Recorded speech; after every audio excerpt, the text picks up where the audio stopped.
Well, welcome to this videotape that covers electromagnetic radiation, measurement, remediation, and the instruments that are used to look at it.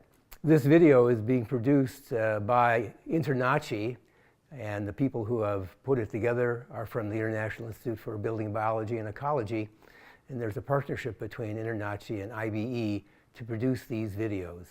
So my name is Larry Gust, and I'm president of the board of the International Institute for Building Biology and Ecology, IBE for short.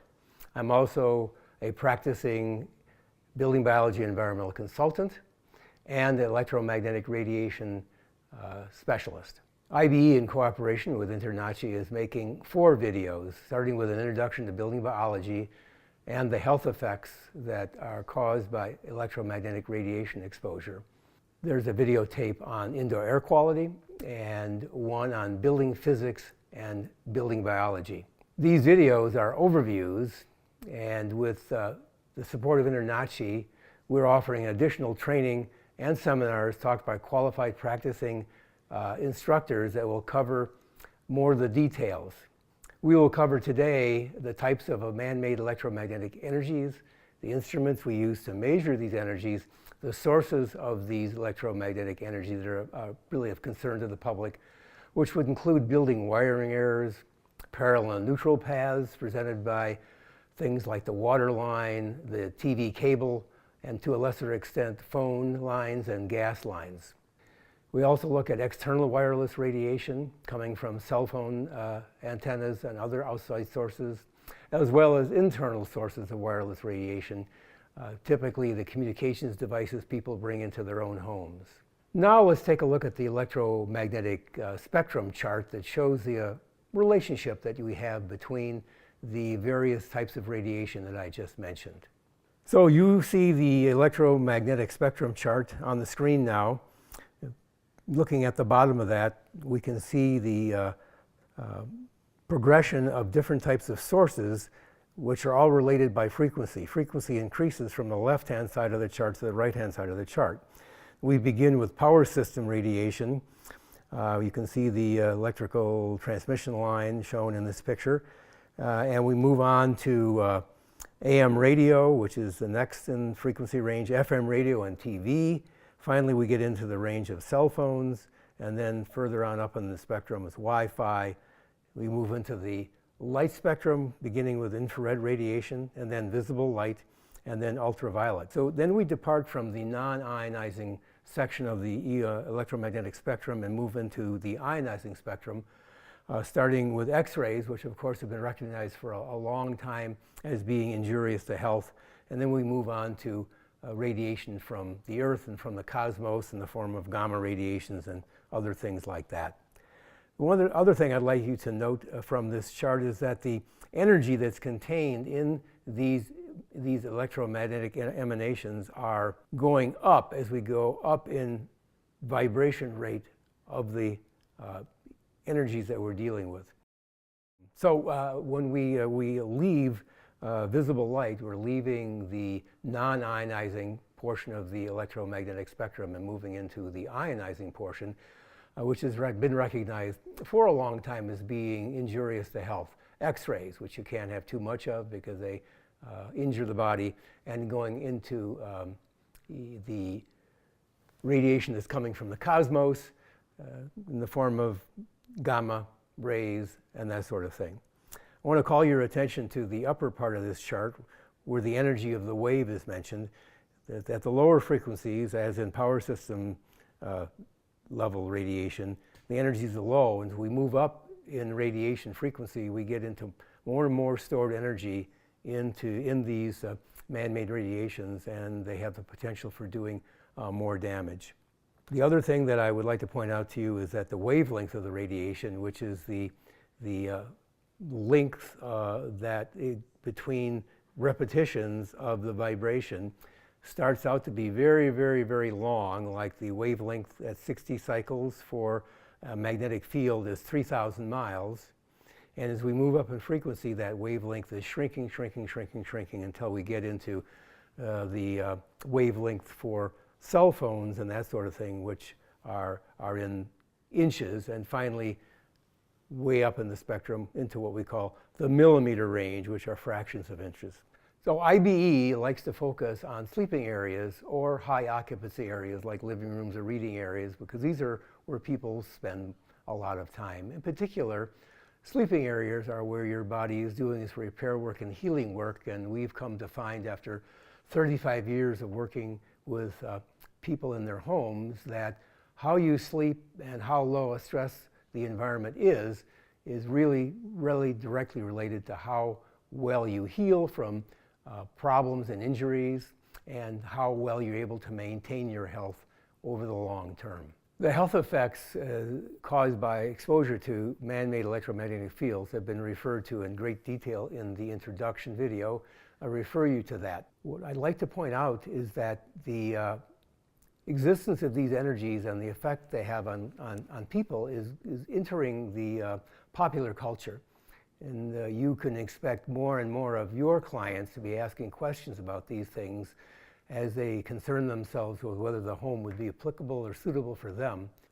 If you haven't seen the AMC program called You'd Better Call Saul, I suggest that you tune in and watch that. It's been on for some number of months now, and it's a realistic depiction of people who are electrically hypersensitive and have been greatly affected by these electromagnetic fields. And there's millions of people watching this. The viewership's quite high. So concerns are being raised about the environment that people are living in, and they're certainly going to begin asking questions about it. The thing that we're operating over for people who are well and not being noticeably affected by these fields is the application of the precautionary principle. The precautionary principle really says in essence that when an activity is thought to raise harm to human beings or the environment, the thing we should do is to take action to avoid or reduce these exposures, even though we don't have direct cause and effect established by the scientific method. And so even though there are now about 3,000 studies that show biological effects from electromagnetic radiations of various types, we still say that we should take the precaution to keep people out of these energies to the greatest possible extent. And so that's what building biology is teaching people, and why we are assessing homes, and why we are pointing out the issues to clients and arranging to have problems that are found fixed. And of particular interest to the home inspector is that there are quite a number of issues in homes caused by wiring errors, and these wiring errors are actually violations of the National Electrical Code.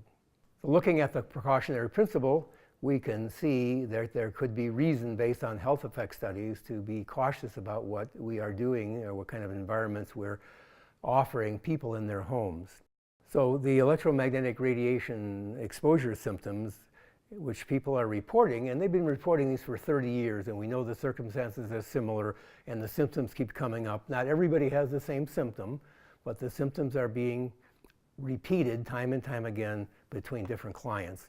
There's a long list here. We won't go through them, but the things of notable interest are sleep disruption, waking up tired because you really haven't had a good night's sleep, irritability beyond what would be normal, and things like muscle spasms and heart palpitations, which we hear a great deal about among some people, not everybody.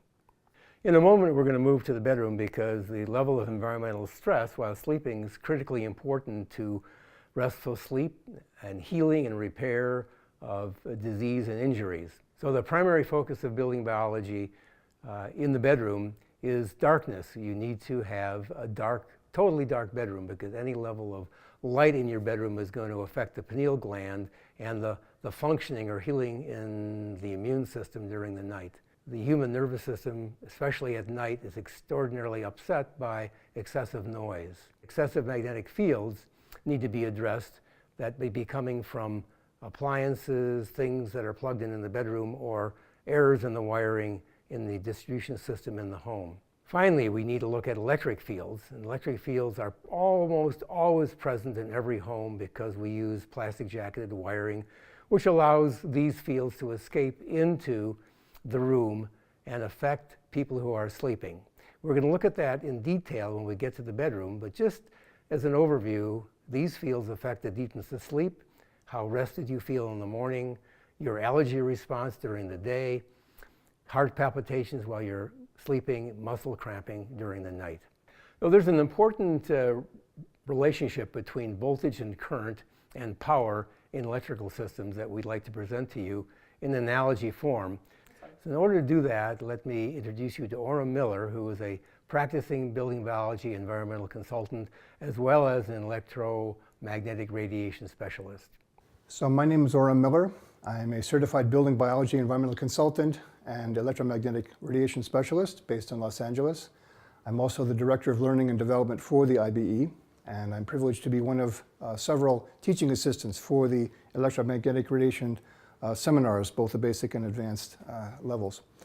What I wanted to talk about, as Larry mentioned, is to explain a very important concept that is not well understood outside the building biology profession, and that is the importance and prevalence of electric fields as part of the electromagnetic spectrum. The electric fields that are present in homes are the E of the EMFs, whereas the magnetic fields that we assess and mitigate are the M of the EMFs. And because the frequency of house wiring at 60 cycles per second has a wavelength that's such that it's 3,100 miles, the electric fields and magnetic fields are uncoupled in house wiring, and the fields that they produce are independent of each other because we're in the near field. So I won't go into the details of that, but suffice it to say that if you take a Gauss meter, which only measures magnetic fields, and you go through a house, or particularly through a sleeping area, which we're going to be talking about now, and you see that there are low or no, hardly any magnetic fields there, there could be extremely high electric fields, which have a slightly different effect on the physiology, as Larry mentioned. And you'll miss that because you're only measuring for the magnetic fields. So we teach our students and our clients how to measure for electric fields separate from magnetic fields, and then we're able to reduce those. So electric fields are probably the most common EMF that there is in homes. That's been the case for decades. Now, of course, cell phones and all the wireless is coming up as well. That's becoming quite prevalent with the age of the Internet of Things that we're in now, and we're going to be talking about more. But electric fields have always been present and always will be as long as you have unshielded Romex plastic circuits in your walls, and the electric field extends out about 6 feet. And also if you have metal clad wiring in walls, which we recommend for new building construction and remodeling when you are opening the walls, the electric fields will be present from the plastic AC power cords that you plug in, even when you turn the load off. So the way that works is electric fields are the result of voltage, which is the pressure in the wires. Magnetic fields are due to current. So when you have current flowing through a wire, the right-hand rule says that if my thumb is going in the direction of the current down the hot wire of a circuit, the right-hand fingers, which are curling clockwise with the palm up, are showing the direction of the electrons around that wire. When the current gets to the load, the light bulb or whatever the load happens to be, and that current runs back on the neutral wire, whether it's the circuit in the wall or the neutral wire of the lamp cord, then you turn your palm over, and now the thumb is pointing towards you, indicating that the current is coming back towards you on the neutral wire, and the right-hand fingers are curling counterclockwise.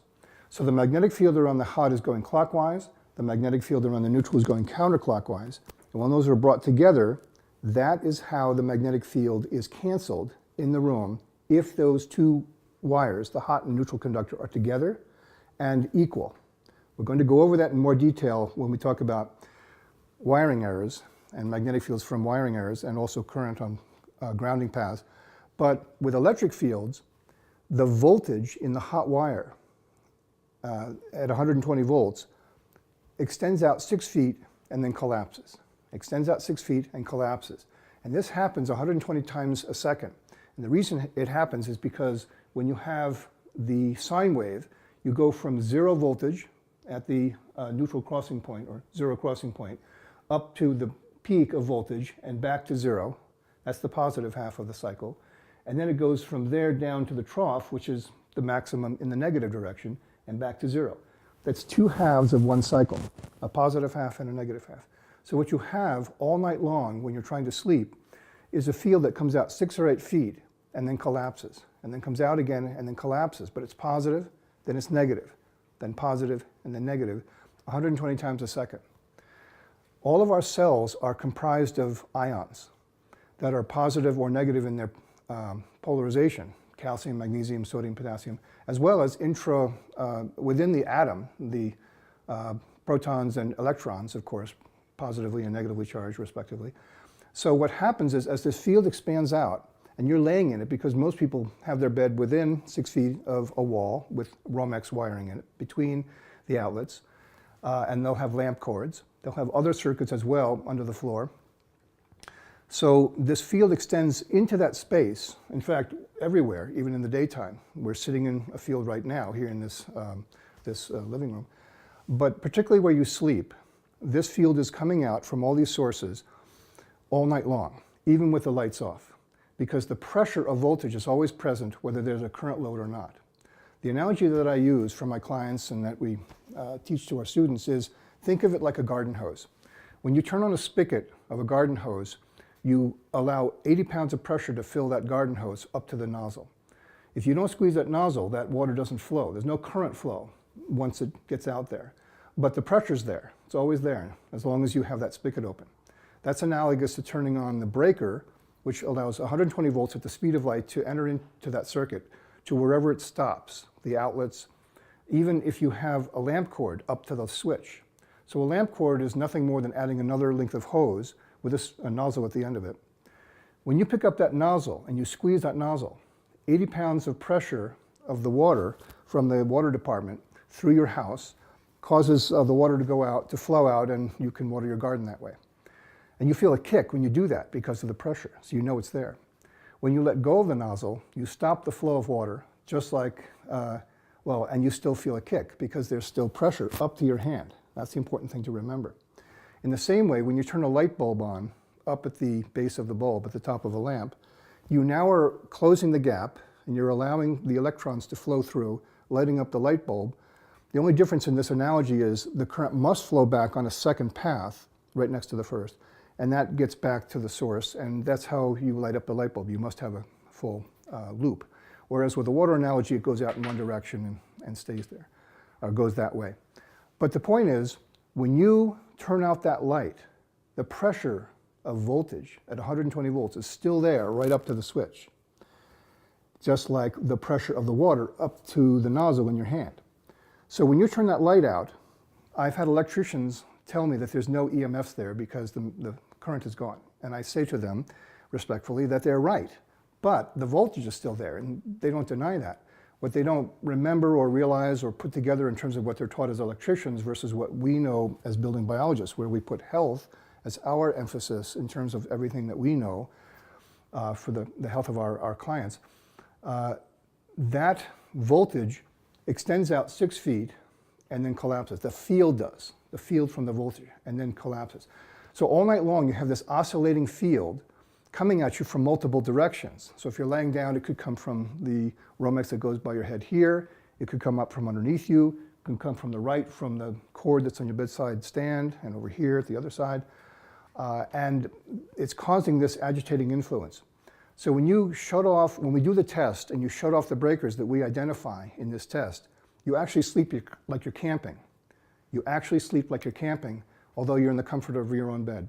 We don't turn off all the circuits in the house, only the ones that we identify that have a portion of that circuit within 6 to 8 feet of the body. Because if the circuit is beyond that, it doesn't reach where you're sleeping. Now, the benefit of this is, as Larry mentioned, a tremendous improvement in health and a reduction of symptoms. This is what people report to us. And it forms the basis of improvement that people have with other aspects of the work that we do. So in the electrically sensitive community and people who are aware of EMFs, we are aware of the same things that they are, and we measure them, we mitigate them. But this is one area that is not as well known outside the building biology profession. This is not as well known outside the building biology profession. And that is one thing that makes us unique. It's a foundation and cornerstone of what we do.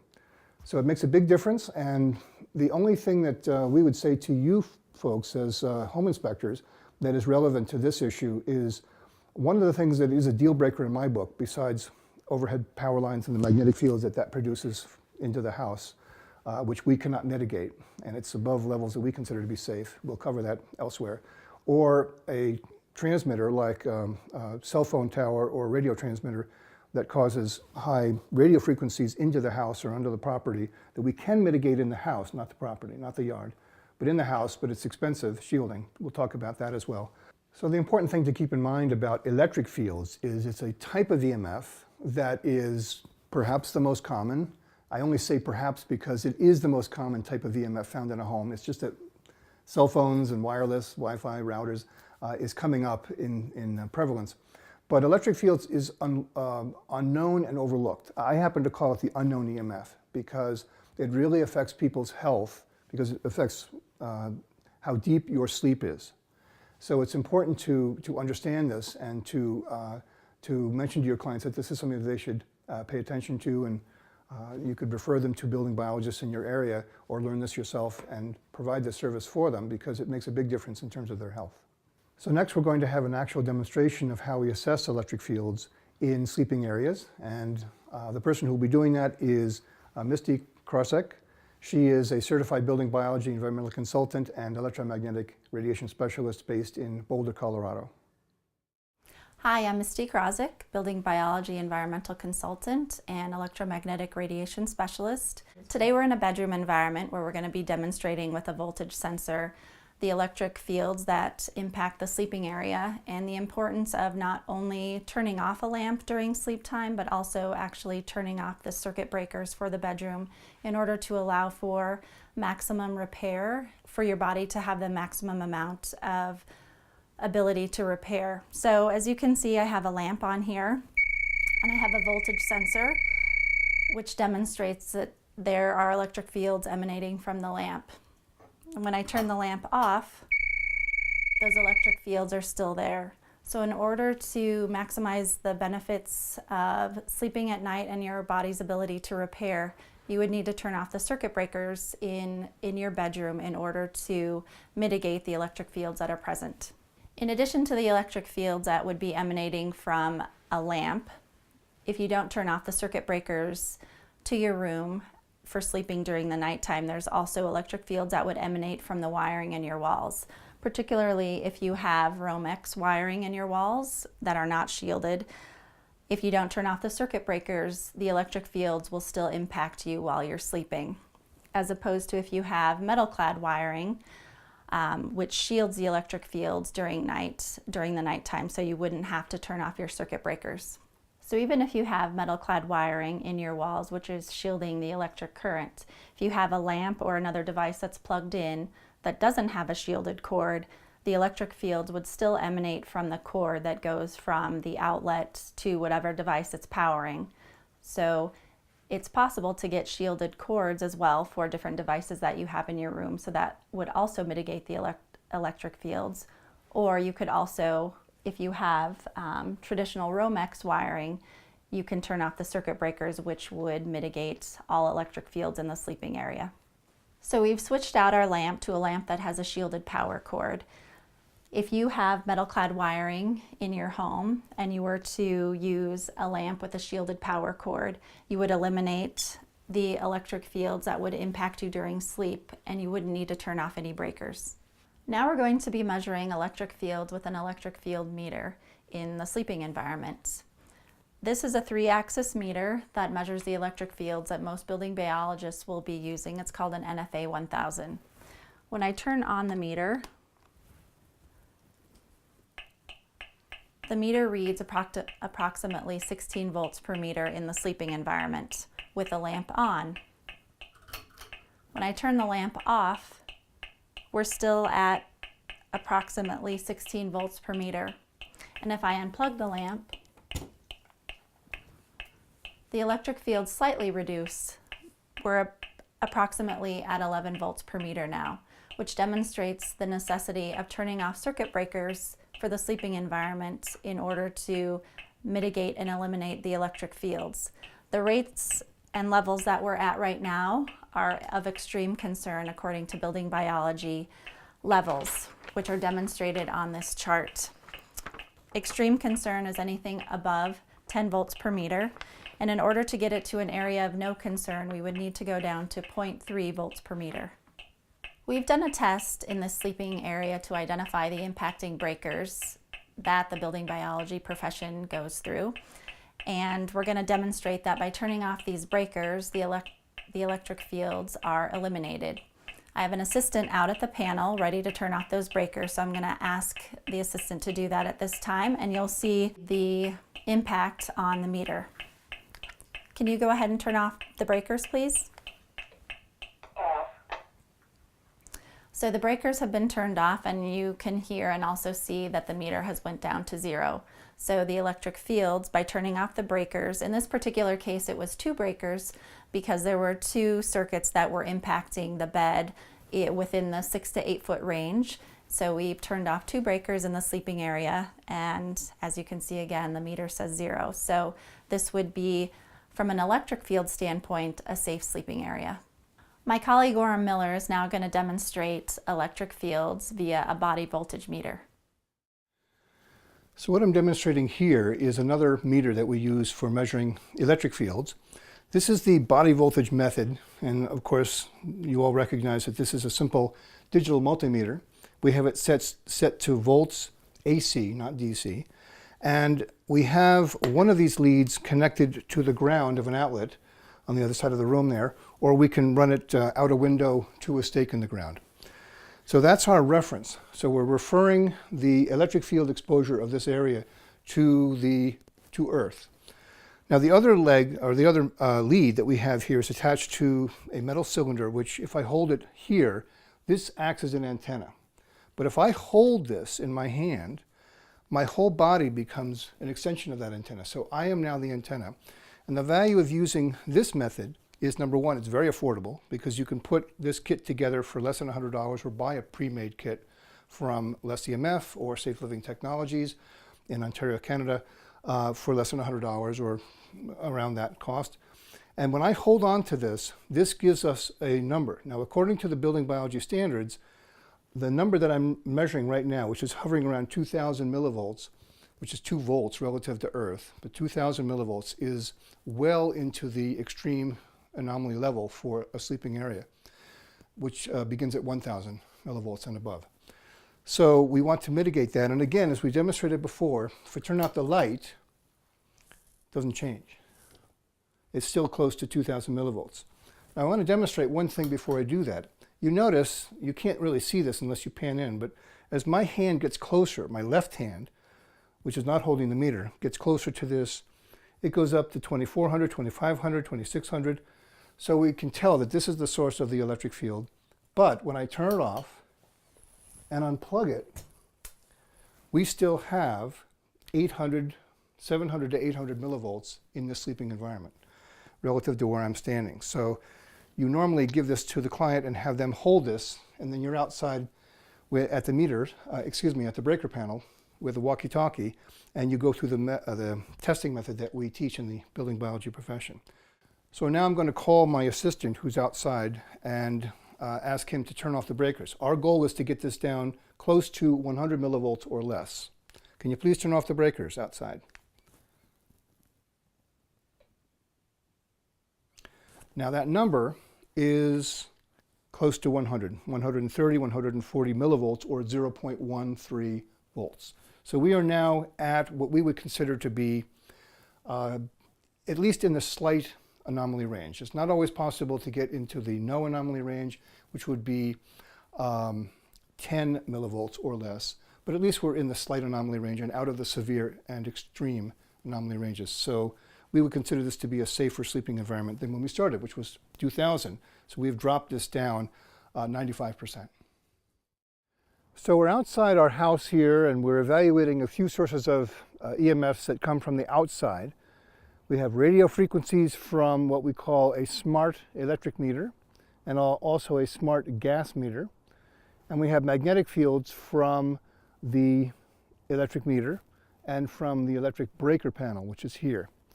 So we'll start with the magnetic fields first. We would consider these to be what we call point sources.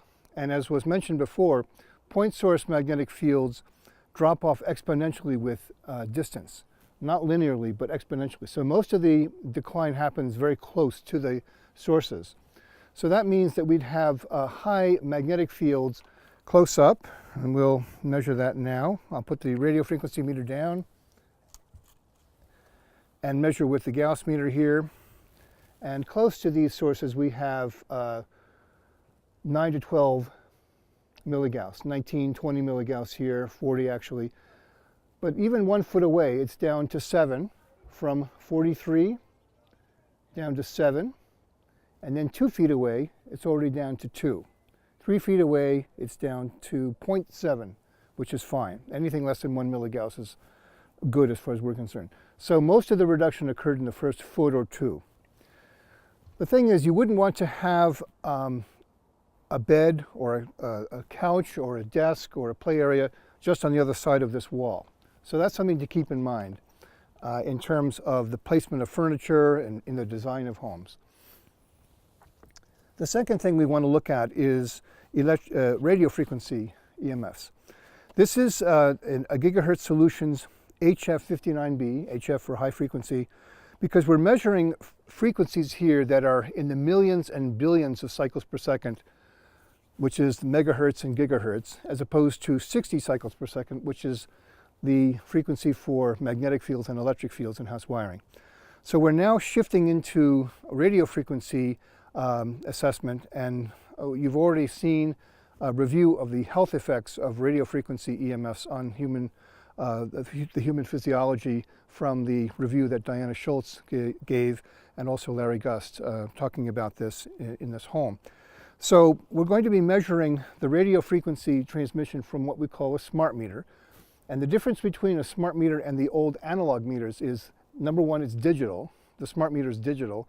The analog meters are analog. They're mechanical. There generally are no electronic parts in them.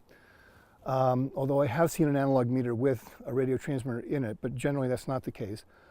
And not all digital meters are smart, in the sense that not all of them transmit beacon signals throughout the day to connect to each other through what's called the neighborhood area network, the mesh network. But in this case, that is what happens here. So these smart meters are actually connecting to each other to synchronize and to check in so that the utility knows that the meter is working. And then, depending on the utility, once a day or twice a day, these are programmed to send 24 hours worth of data, or whatever the interval is, 4 hours, 12 hours worth of data, to the power company through the mesh network. So it's a little complicated, but you have collection meters that get the information from meters that are lower on this, and you can have 5 levels, so that the level 5 meters can actually collect information from, say, 1,000 to 1,500 homes. And you don't know which level meter you have on the home. Now, there is evidence of harm. We have reports of this from our clients, and there's research to show that there is harm from these radio frequencies from smart meters, as well as we have from wireless devices inside the home. And some municipalities, some utilities, have opt-out programs. Southern California, where I'm from, has that, thanks to the efforts of a number of people who petitioned the California Public Utilities Commission to initiate an opt-out program, which is now present in the 3 regulated utilities in that state.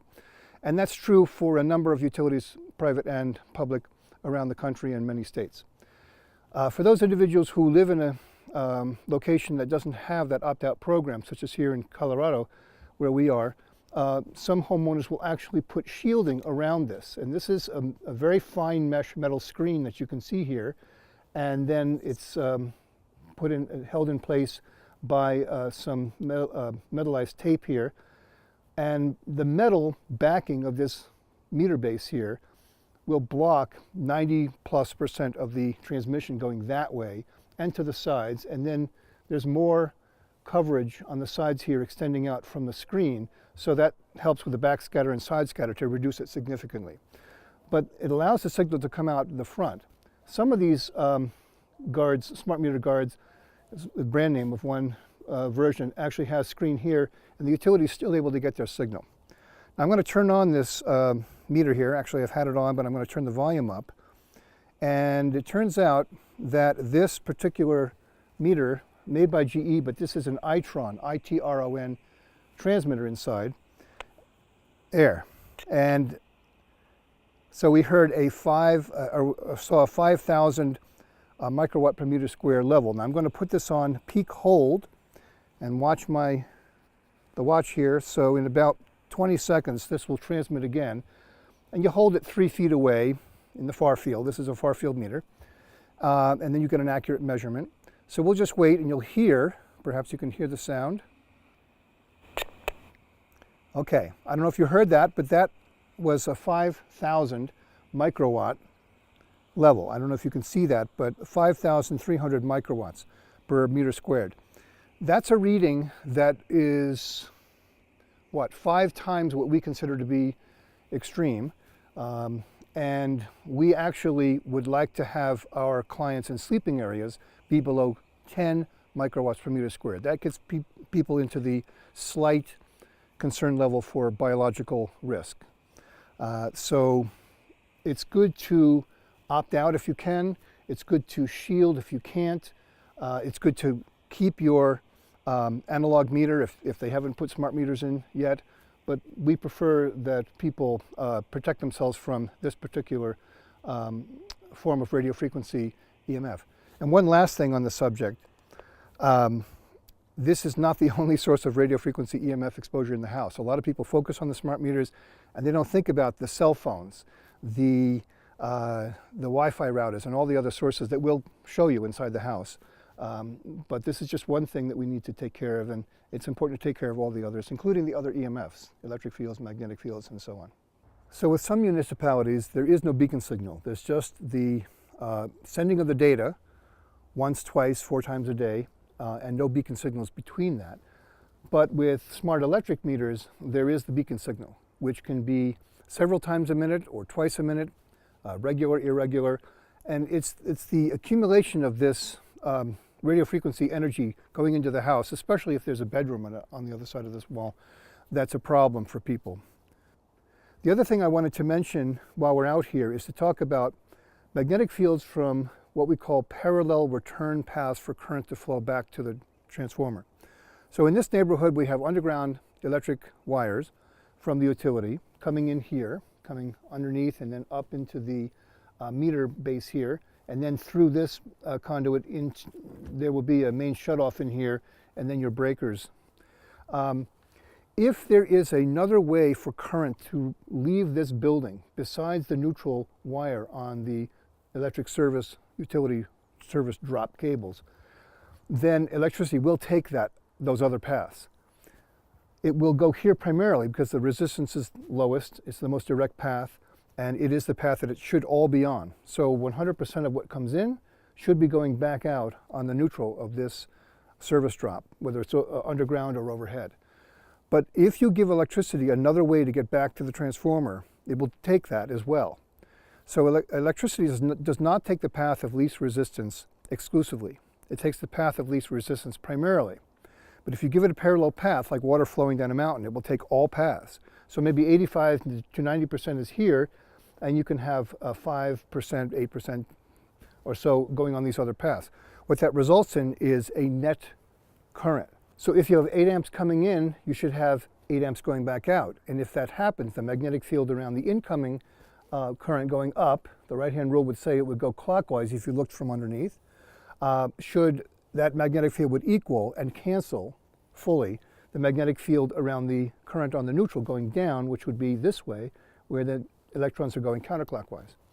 However, when you have parallel paths, which include metal water service supply pipes, which are grounded for lightning to get into the earth as the system ground by code, and the sheathing of TV cables, sometimes telephone lines, and then sometimes the ground wire to pool equipment. These are all parallel paths that return current can flow on to get back to the neighborhood transformer. When that happens, that current that's on these other paths is not here. There's a deficit between the two.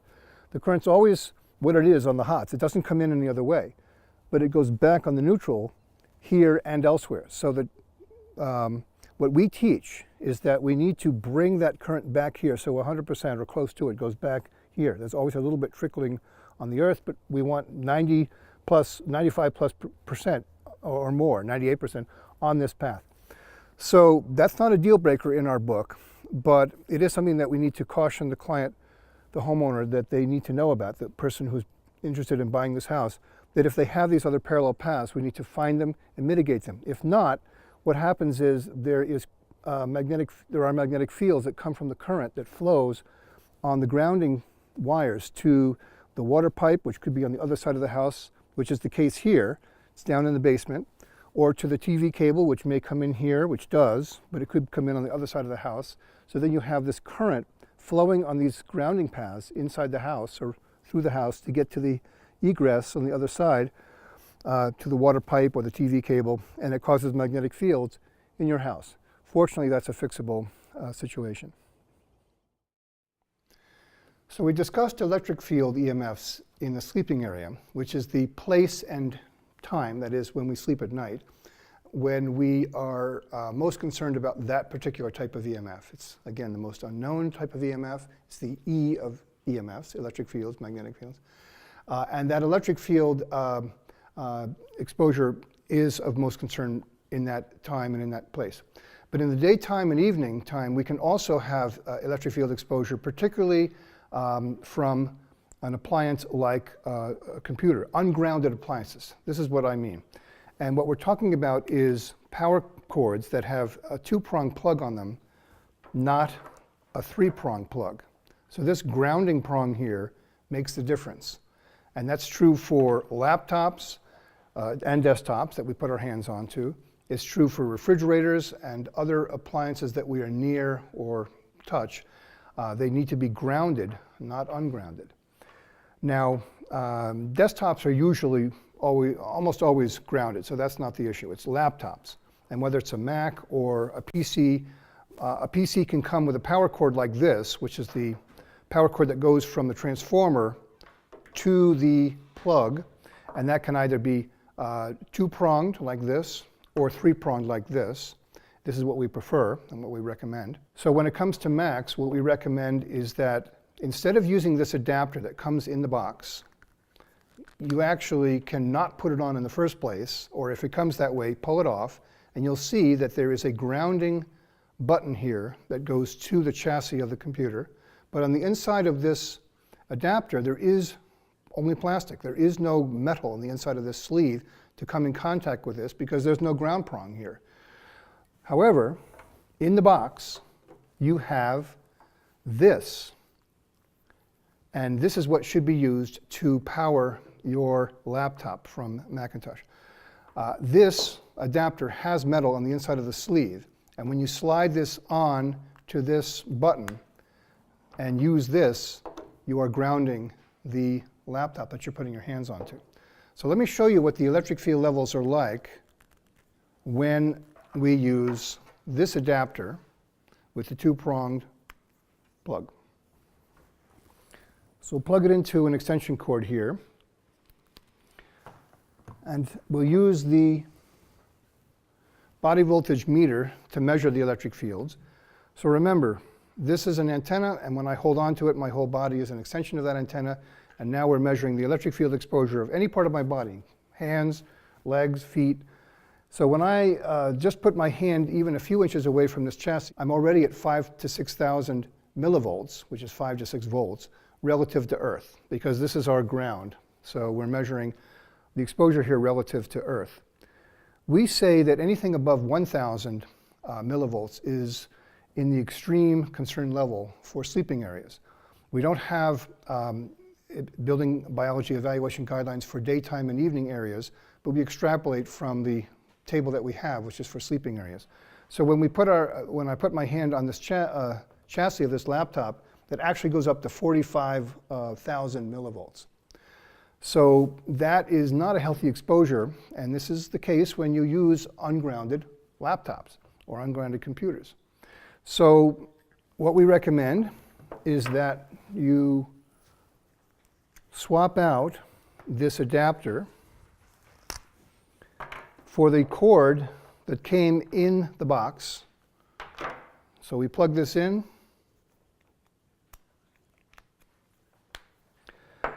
And now I will plug this grounded plug into the extension cord. And now this whole apparatus is grounded, and you'll see a substantial difference in the body voltage reading. And now when I have my hand close to it, it's only 800 millivolts, 0.8 volt, as opposed to 5,000 to 6,000 before. And when I touch this, it actually goes down because this is grounded. This chassis is now grounded. And now it's down around 200 or 300 millivolts, 0.2, 0.3 volts, relative to Earth, and that's a good number for daytime exposure. The other way that you can ground a laptop is through the printer cable to a printer that has a grounded plug. And also there are adapters that you can buy that you can plug into the USB port that have a ground plug on the other end. So there are multiple ways that you can ground a laptop. And this is one of the EMFs that we pay attention to in the building biology profession in terms of the relative potential harm that this can cause for health. So we have an example of the elevated electric field exposure that you have in the proximity of an ungrounded refrigerator. And we'll show you that now. And you can see that the levels are quite high without even touching it, just in the proximity of this refrigerator that happens to be ungrounded. Now you can even have a situation where you have a grounded plug on a laptop or a desktop or a refrigerator or any other appliance, but the house has a two-pronged outlet that doesn't have a ground prong from wiring before the 1960s or so. In that case, you want to have at least one grounded outlet in every room, especially where you use your computer and for your refrigerator, however you accomplish that. You can sometimes have an outlet that has a ground hole, but it's not hooked up. So of course, you're all familiar with the use of circuit testers. And what you need to see, as I can show you here, the proper configuration that we want you to see from an EMF standpoint is this, where the center light is lit, meaning that the circuit breaker is on, and that there's 120 volts here, but that this ground indicator here, the second yellow light, needs to be lit and as bright as the center light. And if it's dim, then it's loose and it's as if it was not there. So that needs to be fully grounded in order to avoid the electric field exposure. Let's turn our attention now to the third energy in most homes, which is radio frequency energy. Most of the time we're talking about things that people have brought into their house themselves. Their cordless telephones, their wireless internet connections, their wireless devices like iPads and iPhones, or the non-Mac equivalent of that. So we're going to take a look at the levels that these kinds of devices are generating in a home. So we have here a total energy density measurement meter made in Germany, called the Gigahertz Solutions HF59B. It's the professional meter we building biologists tend to use. It measures the total power density from all RF sources in a room in the region of interest, which is 27 megahertz to 3 gigahertz. We have in this home a typical setup of a router and a cordless telephone base station. The thing of concern is the cordless telephone base station, not so much the phone that's resting in it or the extension phones that might be in other rooms. The reason for that is because this device transmits all the time, whether you're using the phone or not, and this internet router transmits all the time a beacon signal, whether you're using your internet connection or not. So let's turn on the meter and both hear and see what this sounds like in the kitchen area.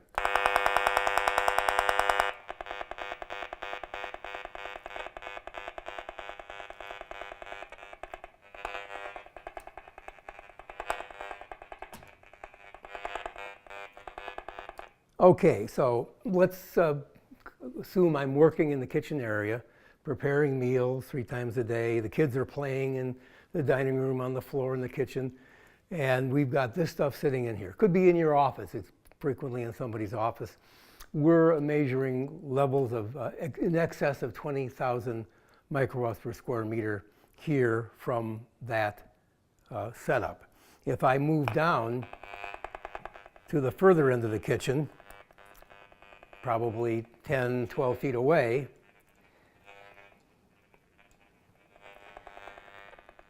we're running 11,000 microwatts per square meter. Still a very high level of radiation when in the home our goal is to be less than 10, not 11,000, but less than 10, 10. We can even see that this pollution has an effect over here in the family room.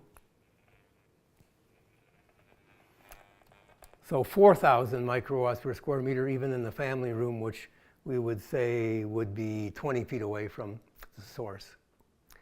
Okay, so now we've made the measurements in the kitchen and in the family room. Let's just see what the effect is of getting rid of these things one at a time. Here goes the cordless phone.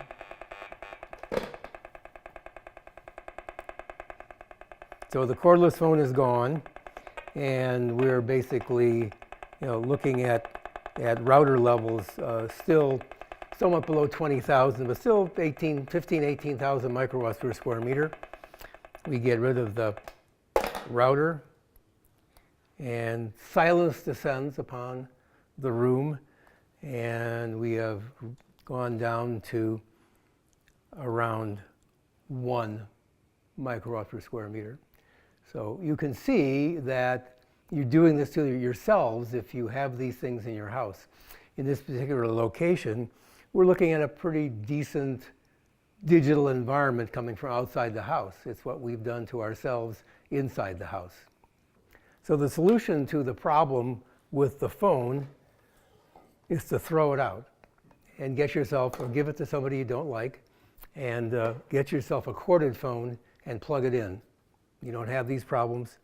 Well, as far as the internet connection is concerned, we all want to be connected to the internet, but there's no virtue in having it go through the air. In fact, the data transmission speed is low going through the air compared to what it could be going through a wire. So we can get these routers, which are traffic cops that allow you to use more than one device and connect to one internet connection. It's a traffic cop and decides who gets to go onto the internet at any one time. You can plug right into the back of this with a wire, and you can go to your laptop computer or your desktop computer with this, and you can access the inside of this machine by a control panel. You can turn off the wireless function. These are the antennas that are broadcasting that to the house. You also can buy on the internet devices that have a little physical button on it. You can turn the wireless portion on and off, and it doesn't interfere at all with the hardwired portion of the router. This particular router has room for 4 devices. If 4 devices aren't enough for you, you can get an Ethernet fast switch. You can get 8, 12, 16, 20 individual places you can plug in, and one traffic cop can direct the traffic from all of those devices wanting to use the internet. So we introduced and made measurements using the gigahertz solutions meter, which is around a $2,000 to $2,200 piece of equipment. There are pieces of equipment that aren't as accurate. They're not recognized in court for readings, like this one is in Europe. But there's an acoustometer, AM10, which is around $400 to $500, which gives you both digital readout and LEDs that show you the levels of radiation by the colors of the LEDs at a price of about 1/5 of the price of this one. And then finally, there's another meter made by the same company called the Acousticom 2. And you see a picture of it here. The Acousticom 2 is around $260. And it only has a LED display. You won't get a digital readout where you can get specific numbers. But for comparing readings between, hey, things are good over here and I feel fine, and am I going to feel fine in this house or this location, And you can use this to compare readings between an area where you're fine and areas which would be higher where you wouldn't be fine. But to get accurate readings that you are able to compare with health standards that have been being reported in the studies, you need something that actually will truly give you a real reading as to the amount of energy that's in the air. If we were in a location where we had a high level of outside radiation coming from cell phone towers, which is the principal culprit in those cases, and you can get situations where the readings in houses are in the hundreds and thousands and they've got nothing to do with equipment like this, they're coming from the outside. There are shielding materials that you can use on the walls and the windows that we cover in the advanced courses presented by IBE every year. So we talked about getting rid of the wireless signal through the air by turning off the wireless feature inside the router, but you want to remember that there's a transmission from your laptop computer. Typically the antenna is in the lid, you're sitting right in front of it, and that's a very strong transmission. I mean, if on some of these computers it could be 160,000 microwatts per square meter, about 2 feet away, which is right about where you might be. So you have to go in to your computer and access the wireless control panel and turn off that emanation. Some computers have a little switch on here that you can push and turn it off, and a little symbol for a wireless router goes from blue to orange, or you have to access it on the screen through some screen. In Macs, that happens to be across the top, the heading across the top, and there's an icon for your wireless connection, and you pull that down and you can turn it on or off. So, and another feature that all of our laptops and our desktop computer now have is a Bluetooth connection, so you can have a wireless mouse and a wireless keyboard. Radiation levels next to the wireless mouse and the wireless keyboard are very high, and it's transmitting to the computer, which also has a transmission when the Bluetooth is on. So you need to make sure that not only is the Wi-Fi off, but the Bluetooth is off as well. So these tend to be heavy polluters in the home, and from the standpoint of health and the levels of radiation we have versus the research reports that are showing that there are biological effects at a very, very low level, 10 or even less than 10 microwatts per square meter. If you want to refer back to the introductory tape, Diana Schultz reviews the studies that point out the levels that these sorts of biological effects are occurring at.